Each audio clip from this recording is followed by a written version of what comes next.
como vosotros que hablan aragonés, ¿vale? Entonces lo que vamos a aprender es lo más cercano a nosotros, que son las partes del cuerpo. ¿Tenéis la hoja? ¿Habéis visto la hoja? Bien. Tenéis la palabra como se dice en aragonés y como se dice en castellano. Entonces vamos a utilizar a este monigote para aprender las palabras. ¿De acuerdo? Sí. Bueno, y tenéis que mirar cómo se dice. Esto...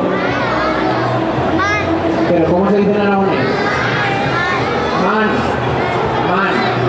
Man. ¿Y esto? ¿Cómo? ¿Cómo? Luenga. ¿Y esto de aquí? ¿Qué es esto? El menico, ¿vale? Vamos a destrozar este muñeco entre todos, pero luego lo tenemos que volver a hacer, ¿vale? A ver, sentaros. Entonces, yo os voy a dar las partes del cuerpo, ¿vale?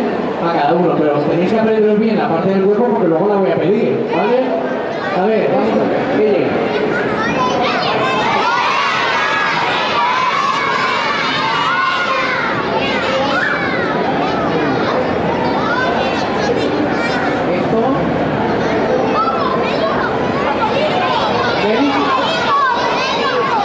A ver, que voy a buscar a alguien por aquí. A ver, tú ven aquí. ¿Cómo te llamas? Ven aquí. A ver, coge algo. ¿Qué vas a coger? ¿Y eso cómo se llama? Isaya, muy bien, Isaya. Una Isaya. Silencio, luego vais todos. A ver. ¿Borgans qué es? Mocos. ¡Qué asco! Otra. Mans, pero muévela para que lo veamos. Venga. Manos. Muy bien. Pies. Muy bien. Frente. Muy bien.